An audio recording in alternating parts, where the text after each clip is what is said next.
पास होगा। आज भी नियम है, जिसको शनि लग जाता है एक काजल की डिब्बी ले लो और काजल की डिब्बी को 21 बार उतार कर उसको एकांत में जाकर जंगल आदि में एकांत में किसी पेड़ के नीचे इतना सा खड्डा खोद कर उसमें काजल की डिब्बी को डाल दो और मिट्टी से पूर दो, उस व्यक्ति का शनि समाप्त हो जाए। काशी विश्वनाथ का नाम लेकर काजल की डिब्बी को 21 बार उतार कर अगर काशी विश्वनाथ का नाम लेकर शनि वाले व्यक्ति को अगर पेड़ के नीचे दबा दे, शनि उसको शनिवार के दिन जो पीपल के वृक्ष में सरसों के तेल का दीप लगाता है उसको शनि कभी परेशान नहीं करता।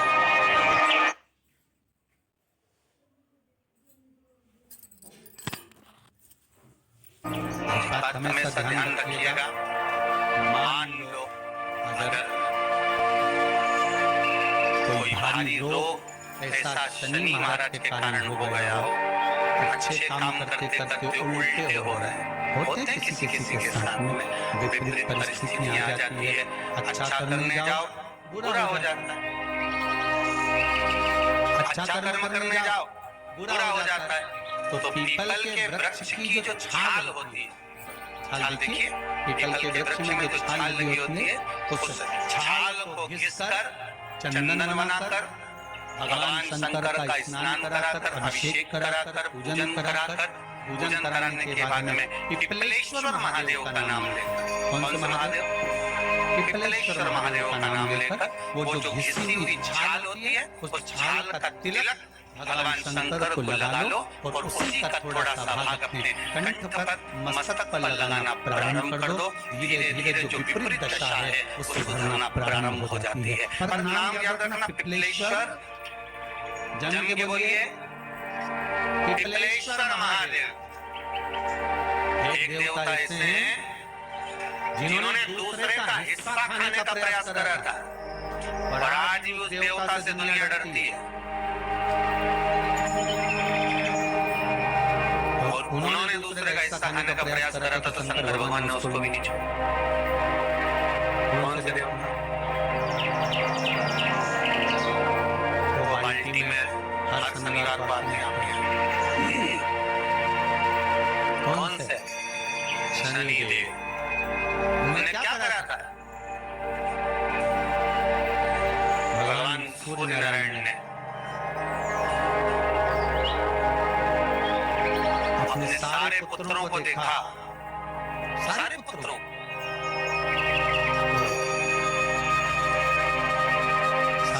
को देखकर आज मेरे सूर्य नारायण भगवान बड़े सुखी, बड़े प्रसन्न। मेरा पुत्र शनि भी श्रेष्ठ है, मेरा पुत्र यम भी श्रेष्ठ है, सब ठीक है। आज भगवान सूर्य देवता ने अपने पुत्रों को बुला कर कहा, आज मेरा मन कर रहा है कि मैं सारे लोगों का राज्य अपने पुत्रों को बांट दूं, सबको अपना अपना हिस्सा दे दूं। शनि महाराज जी को भी हिस्सा दे दिया गया। अब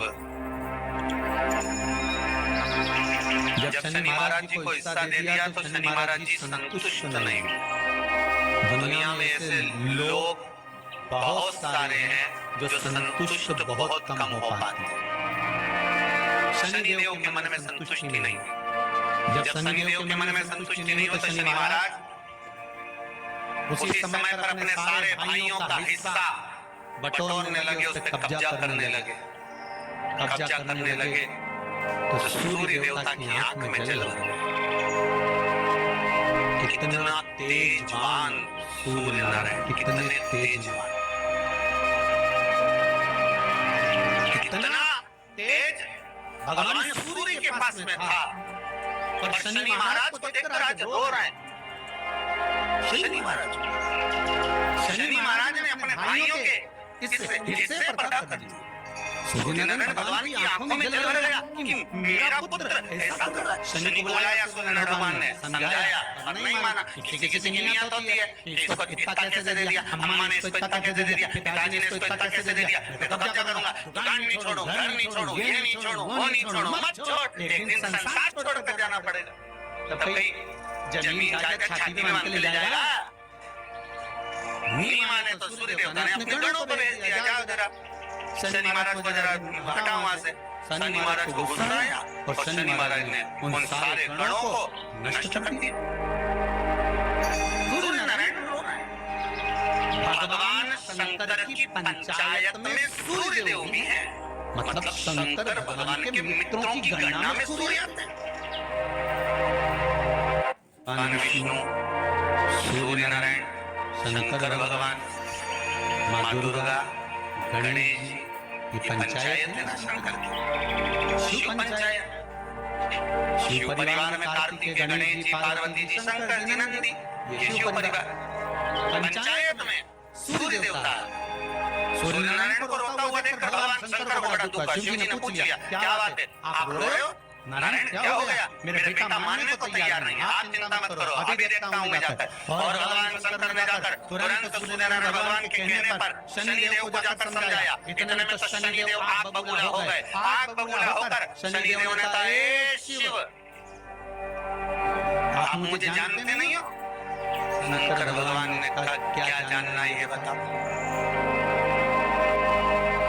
क्या जानना है ये बताओ। शनि देव कहते हैं, आप मेरी दृष्टि को नहीं जानते। शंकर भगवान ने कहा, तू भी नहीं जानता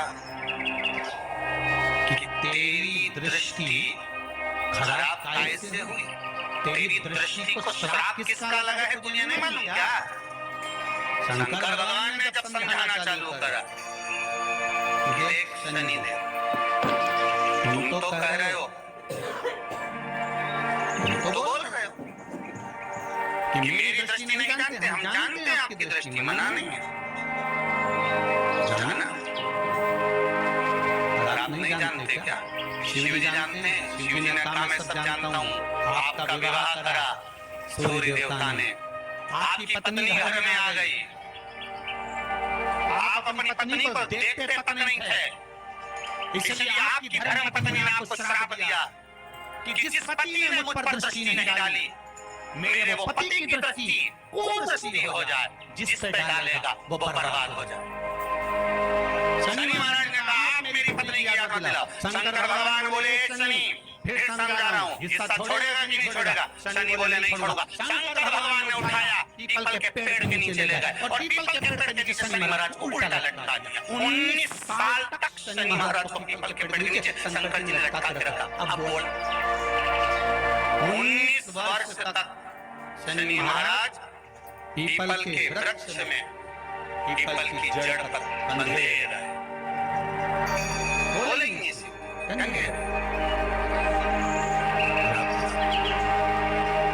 दूसरे का हिस्सा खाने वाले को जब शनि महाराज जैसे के लटका दिया, बोला ना आपने तो तुम कहीं लगो लाइन में, विचार तो करो। 19 वर्ष तक शनि महाराज लटके रहे, तब 19 वर्ष नेत्र बंद कर शनि महाराज ने शंकर की आराधना करी कि दुनिया में कोई ऐसा नहीं जो मुझे उल्टा लटका दे, केवल एक ये है जिन्होंने मुझे लटकाया है। तो 19 वर्ष तक तप करा तो शंकर जी प्रसन्न हो गए। धरती को हटाकर पार्वती को लाए, साथ में आशीर्वाद दिया, शनि महाराज को खोला। वर मांगो, तुम्हें क्या चाहिए, मांगो तुम्हें क्या चाहिए। शनि महाराज ने कहा, मांगूंगा कुछ नहीं, आप कर दे दीजिए। शंकर जी ने कहा, मैं तुम्हें दंड अधिकारी बनाता हूँ कि आप अच्छे और बुरे का दंड दोगे, आप अधिकारी बनकर बैठोगे, मेरा आशीर्वाद तुम्हारे साथ। भगवान शंकर का एक अवतार है पिपला देवता। पिपला देवता जब दधीचि ऋषि की अस्थियां चली गई, उनकी धर्मपत्नी सुभाष ने देखा मेरे पति को मार दिया गया, मेरे पति की अस्थियां ले गए राक्षसों का संहार करने के लिए, उनकी अस्थियां लेकर चले गए, मेरा पति चले गया। सुभाष गर्व से थी, मरना चाहती, प्राण छोड़ना चाहती। शिव जी ने देखा ये तो अग्नि के ऊपर चढ़कर अपनी देह त्याग रही। शंकर भगवान ने आकर कहा, रुक जा सुभाष, रुको, तुम्हारे घर में बच्चा है, तुम्हारे घर में बच्चा है, वो बच्चा मर जाएगा। अरे बच्चे को जन्म देकर भी क्या नहीं, तुम्हारे घर में जो बच्चा है वो महाज्ञानी है, तुमने मुझसे प्रसाद के रूप में मांगा था, कहा था शिव जैसा पुत्र होना चाहिए, तो क्या तुम शंकर को नष्ट कर दोगे? मैं शंकर को जन्म दूंगी। सुबाज ने 2 पत्थर उठाए, अपने गर्भ पर मारना प्रारंभ करा। गर्भ पर मारा, बच्चे ने जन्म लिया। बच्चा 7 महीने का था। उस बच्चे को उठाकर पीपल के कोटर में रख दिया। पीपल की कोटर। पीपल के फल को लेकर आती थी, पिपलाद के मुंह में देती थी। शिव का है, इसलिए शंकर का नाम ही पिपलेश्वर। शिव का एक अवतार पिपलाद के रूप में हुआ है। तुम क्यों चिंता करते हो? तुम चिंता मत करो, तुम्हारा पुत्र जन्म दो तुम और दिया धन। सुभाष ने उसके बाद प्राणों को त्यागा और उस पीपल के कोटर में अगर भरण पोषण करने वाला कोई था तो वो देवाधिदेव महादेव था। फिर निवेदन करेंगे, माता के गर्भ में बच्चा रहता है, उसका भरण पोषण करने वाला मेरा देवाधिदेव महादेव है। अगर जन्म उसने दिया है तो मृत्यु भी वो देगा। अगर तुमको कुछ ज्ञान दिया है तो अच्छी जगह पर भी वही पहुंचाएगा। आप जो अभिलाषा लेकर आते हैं, बच्चे कहते हैं हमारी नौकरी नहीं है, सर्विस नहीं है, हम इस कॉलेज में पढ़ना चाहते हैं, इस जगह जाना चाहते हैं, हम इस पद पर जाना चाहते हैं, बस इतना याद रखना, तुम्हारा भाग्य बुरा नहीं होता। कभी भी याद रखना, संसार में जिसको भगवान ने जन्म दिया उसकी किस्मत कभी बेकार नहीं हो सकती। अगर भगवान तुम्हारी किस्मत बेकार होती तो जानवर बनाकर पैदा करता, इंसान बनाकर नहीं। किस्मत अच्छी थी इसलिए इंसान बनकर पैदा, जानवर बनकर पैदा नहीं करा। अगर तुम्हारी किस्मत अच्छी थी इसलिए मनुष्य बनकर पैदा हुए हो, इंसान बनकर पैदा हुए हो, मानव बनकर पैदा हुए हो। भगवान को दोष मत देना कि भगवान ने किस्मत बेकार दी है। भगवान ने किस्मत अच्छी बनाई है इसलिए तुझे मृत्यु लोक में जन्म दिया। भगवान ने भाग्य अच्छा बनाया इसलिए तुझे शिव महापुराण की कथा सुनने का मौका दिया। नहीं तो भाग्य में नहीं होती तो कहां से मिल जाती? किस्मत अच्छी है तो भगवान नौकरी भी लगाएगा, धंधा भी करवाएगा, सर्विस भी कराएगा, विवाह भी करेगा, शादी भी करेगा, मकान भी बनाएगा, जायदाद भी देगा, संतान भी देगा। उसने दिया है पेट तो भरेगा वही। हम काय को अपने माथे पर ले? मैंने इतनी पढ़ाई कर ली, मैं इंजीनियर हो गया, मैं ये बन गया, मैंने तो ये कर लिया, उसके बाद में मैं घर में बैठा हूँ, मेरा छोरा घर में बैठा, इतना पढ़ने के बाद बैठा। जन्म उसने दिया है, भाग्य उसका है, किस्मत उसकी है, तो कहो उसको कि शंकर का भजन कर, मंथन करे, मक्खन निकलेगा और घी भी जरूर बनेगा। जब तेरे 3.5 करोड़ बार गिनती मत करना, गिनती वो करेगा। तू तो भज, तो कबीरेश्वर का स्मरण कर, तू महाकाल का स्मरण कर, तू काशीनाथ का स्मरण कर, तू महाकाल राजा का स्मरण करके तो देख। शिव का भजन कर, 1 लोटा पानी ले जाकर रोज चढ़ा शंकर जी के मंदिर में जा। शिव से भजन करने में क्या देरी? नहीं जा सकता शिव मंदिर में जाने में? बच्चों को अगर शर्म आती हो तो बेलपत्री के पेड़ के नीचे नहीं चढ़ाया, वो भी नहीं कर सकता तो पीपल के पेड़ के नीचे चढ़ाया, वो भी नहीं कर सकता तो आंवले के पेड़ के नीचे चढ़ाया। पर कहीं जुड़ तो सही, एक बार साध तो सही, पकड़ने का प्रयास तो करो परमात्मा। शनिवार का दिन है जिस दिन अपन इस दरिद्रता से मिलने के लिए पीपल के पेड़ के नीचे आए हैं। हिंदू धर्म में ये दिन पीपल के वृक्ष के लिए पूजनीय होगा। जो भी शनिवार के दिन पीपल के वृक्ष की पूजन करेगा, दूध चढ़ाएगा या मिष्ठान का भोग लगाएगा, लक्ष्मी और नारायण उसके घर में प्रवेश कर जाएगा। लक्ष्मी और नारायण उसके घर में प्रवेश करना, इसलिए नियम बनाया। कौन से दिन? शनिवार।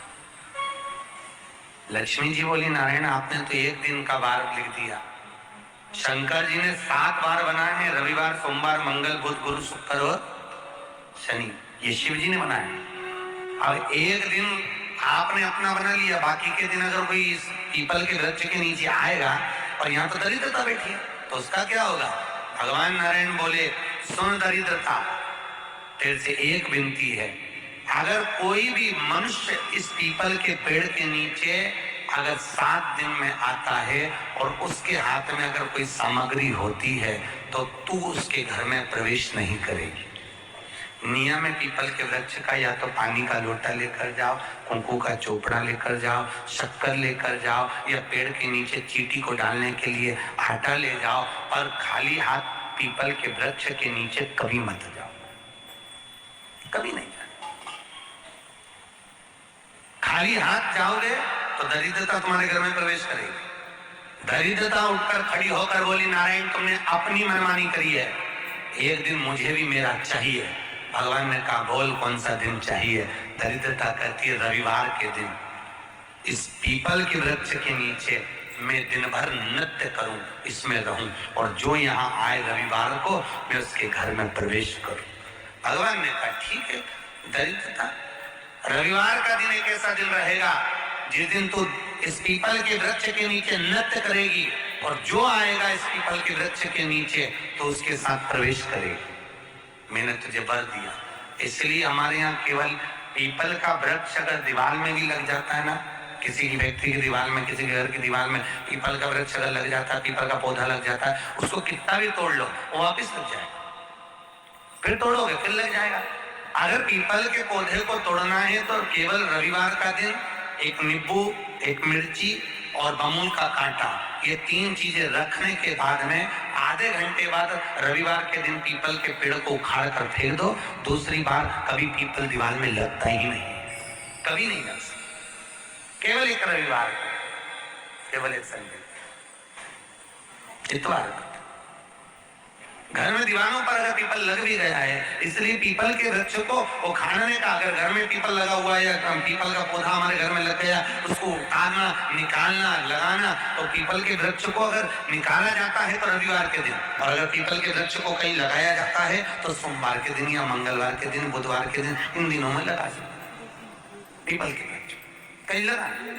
शनिवार का दिन एक ऐसा दिन होता है जिस दिन पीपल के वृक्ष को कहीं जाकर लगाया नहीं जाता, क्योंकि शनिवार के दिन पीपल के वृक्ष के नीचे लक्ष्मी रहती है। हम अपने हाथों से अगर पीपल का वृक्ष किसी दूसरी जगह पर शनिवार को रोपित करते हैं तो हमारे घर की लक्ष्मी अपने घर से छिन्न होकर चली जाती है। इसलिए शनिवार के दिन पीपल लगाया नहीं जाता, किसी के घर जाकर उसको वापस पलटा नहीं जाता। लग गया उसको।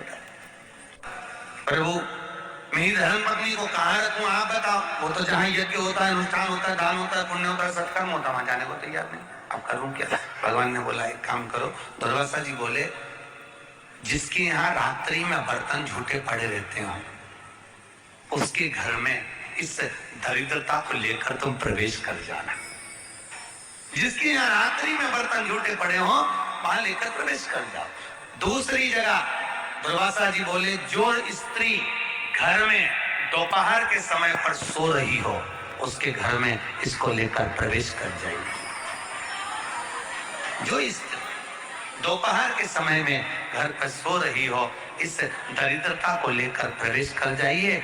तीसरा, जिसके यहाँ पर दरवाजे पर कांटे वाले पौधे लगे हों, उस घर में इस दरिद्रता को लेकर प्रवेश कर जाइए।